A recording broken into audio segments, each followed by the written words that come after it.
So we're just going to talk about Wild Mountain Time the whole time. Oh, don't you dare. Like right. So I was like, oh, okay, amazing. Jamie Dornan's come up for an interview opportunity. I was like, oh no, wait, I'm absolutely screwed here because firstly, I was going to apologize to you at the end of this.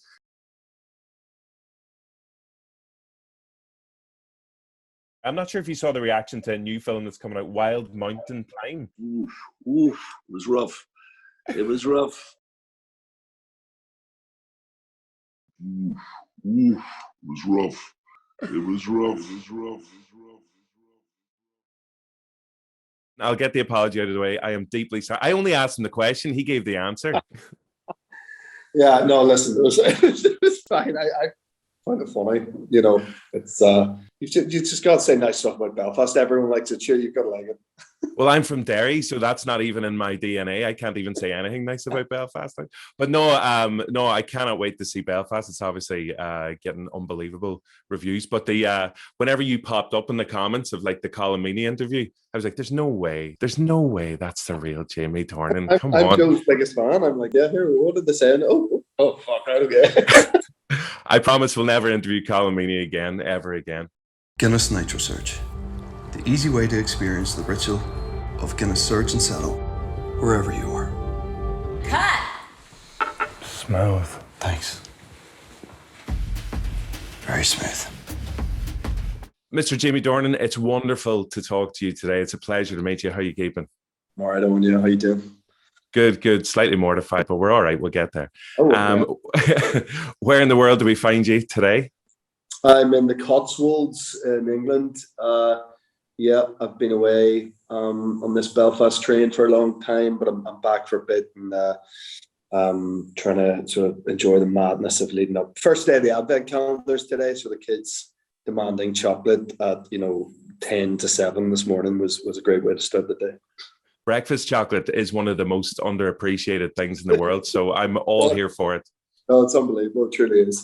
Speaking of exciting things, I know, as you mentioned there, you got Belfast coming up, which is obviously going to be amazing coming into 2022 as well. It must be exciting in your position, because obviously I'm sure there are a million brands and products in the world who are like, do you know who'd be great for this? It'd be Jamie Dornan, wouldn't it? And you probably get all these offers all the time. Like, how good is it, or how refreshing and nice is it to go, oh, Guinness wants you to literally pour pints of Guinness and be the face of Guinness? How does that feel? Listen, if you grow up on the island and you drink, then there's no other brand you want to be associated with than Guinness. It is synonymous with people from the island. It is, I'm not just sticking to the script here. It is my favorite thing in the world, to drink. I've always loved it. I have a true admiration for it, for the sort of poetry of it, for the way it looks, for the patience needed, for the taste, for the effect. I've always just loved it. So to be approached to work with them for something that is the sort of contraption that you've wanted in your home for the entirety of your adult life, and to finally have something that is a tangible, brilliant product that it is this size that you can carry about with you. It's class. It's just class, it's a very sort of just perfect association, I think, for me. Definitely a match made in heaven. I presume you have been given your own NitroSurge device. You've been using it at home. Have you given it much practice yet? Yeah, I just keep it by the bed. It's handy. I've got a wee fridge there, and just wake up. Sometimes you wake up in the night, you need a pee or something, but you can just have a quick pint. I was sent one pretty early, and I'd say my first pour wasn't brilliant. I'm going to say that I didn't nail it the first time, but second time I found much better. And then since we've made all the content and done the ads and stuff, we have like this expert there telling us exactly how to do it, which I'm sure you can find online now. Then once you know that, you're just flying, and it really truly the easiest thing. And it's something that it's been hard to get right at home. Having like a good pint of Guinness at home over the years been difficult. And I'm one of those people who would have spent time on YouTube and stuff watching people's different techniques of how to tilt the can. And if you do it really fast and this for a bit and then stop, and like trying all those different tricks to try to get it right. And now you don't need to worry about them. Yeah, no, there's murder in my house whenever me and my brothers, because we all drink Guinness, all like comparing techniques basically just to get it exactly right. So I feel this is going to put an end to family feuds everywhere, hopefully. Obviously, with the NitroSurge as well, coming into Christmas, I've been dropping multiple hints with my family, like for Secret Santa, for everything as well. Will you be getting this as a gift for anyone in your life, do you reckon? Any Guinness drinking friends? Yeah, I definitely will. I mean, it's been a long time since I've bought my mates Christmas presents, but I think maybe this year calls for it. I would put 3 in my 3 girls' stockings, but they're not quite of an age yet where they can appreciate the finery of Guinness. But yeah, I'll definitely be sending some out. What a brilliant thing! Imagine how truly excited you'd be if you found that in your stocking, like it'd be class. But it'd be the perfect shape in the stocking as well. You're like, oh my God, did somebody get me a NitroSurge? Obviously, that's me pretend to be your daughters there, basically. They will be over the moon. But it's like a trust fund thing. They can open it when they're 18 or something. Exactly. So that's all good. Yeah. Well, someone bought me a bottle of port when I was born that would be perfect to drink when I turned 18. And I remember moving. I'd forgot to drink it when I was 18. Didn't want to drink port probably at 18. Moved to London, and then when I was about 25, got home back to my apartment one night with a load of mates, and there was like no booze left, so we cracked open that port, and like don't even, it wasn't how it was meant to be drunk, put it that way. Yeah, the only way I'd be drinking port is like through wine gums, actually eating wine gums with the word port on them. You mentioned that you've obviously been a lifelong fan of Guinness. Can you actually remember your first pint of Guinness growing up?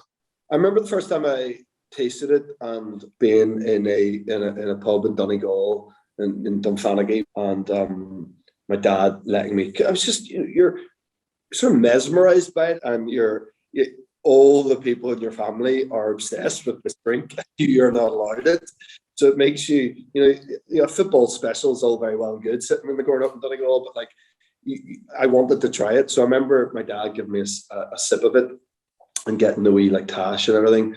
But yeah, I think the best pint now for me when I go home is the Spaniard in Belfast. I know you probably avoid Belfast, but the Spaniard is for me one of the best pints of Guinness in the world.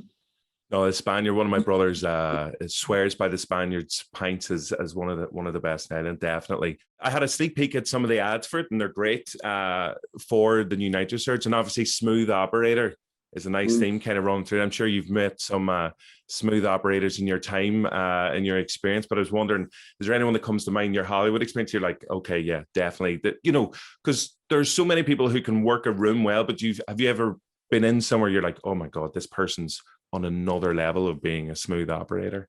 Jamie Foxx. Yeah, Jamie Foxx. Doing press with Jamie Foxx was unbelievable because he is so multifaceted in his talents, like it's insane. He's like sincerely very funny, but really like just oozes like sort of sex appeal and coolness, and he's obviously a phenomenal actor. Has a really wide and varied range in his career. He's got his finger in a million pies. He's just a proper like Renaissance man. He's got a bit of everything. He's class at it all too. Like he's really good at everything. He's like unbelievable voice, like great pianist, like unbelievable actor. So there's a tangible thing in his presence, that you feel you feel in superior really to him, and you suddenly feel very, very uncool, and you probably go within yourself a wee bit because he's just commanding all the attention, but not in a sort of showy way. That's who he is. So Jamie Foxx is about as cool as they come with. We were recently speaking to Paul Rudd, and he was saying he's got an Irish bar in his gaff, so he's going to love the NitroSurge. But I was wondering, in your experience as well, have you ever had the pleasure of witnessing you should try Guinness, let me bring you somewhere and try Guinness for the first time, and watching that kind of magical reaction on their face, someone that you had the pleasure of doing that for? Yeah, By the way, I've been invited to Paul Rudd's place in New York a couple of times because apparently he does these unbelievable, like, sort of fantasy football, like American football nights, and he has this bar set up and stuff. And I met Paul a couple of times in New York, and I was basically invited myself. I'd been invited through other people, said, "Oh, you got to come to Paul Rudd's." So I haven't made it there yet, but weirdly, the first person who invited me to Paul Rudd's house, who wasn't Paul Rudd, was John Hamm, who I got to witness him having his first Guinness in Ireland when we made your favorite film, Wild Mountain Thyme. So that was an experience. We were in like proper Ireland. We were, Ballina and Mayo. So and the pints were brilliant. So it was fun watching him experience it. No, that sounds magical. All right. And again, for the record, I really enjoyed Wild Mountain Thyme as well. So you can choose to believe that whether you want to or not. Last thing, coming up next, after all the Christmas NitroSurge excitement, Kristen Wiig said she absolutely loves you as a comedy actor. Can we see you do more comedy? I know you've got the tours coming up. What's next on, as well as Belfast as well, of course? Yeah, listen, I'd like to do more of it, Owen. I at one point thought I'd do much more of it, and then did the fall basically, and it really isn't. People weren't looking to me for that. You know what I mean? Put it that way. But yeah, I loved. That was such an unbelievable experience to do it with Kristen and Annie, who are like absolute geniuses. For like my first sort of foray into comedy was class. There's some comedy in The Tourist was coming on soon at the start of the year. Yeah, I would like to do a bit more of it. Yeah, I'm very much like, what am I drawn to? Whatever I'm drawn to, and that script could be anything from a very serious, dramatic 6-part thing to a funny play. Like if I'm drawn to the script, I'm into it and I'll do it. So I don't plan that much. I think it's really hard to plan in this industry, but I'm lucky that lots of a real variety of stuff comes my way. I'm lucky to say that. I feel very fortunate for that. So there'd be no way I won't do more comedy. It just might not be next year. Yeah, as long as there's a Guinness NitroSurge on set on your rider, that's it sorted. I'll just have it on my person anyway at all times. Perfect, like holster hips. Amazing. Jamie, it's an absolute pleasure. Lovely to finally get a chance to talk to you. So best of luck with everything, and hopefully we'll be chatting again in the future. Thanks a million. Cheers on.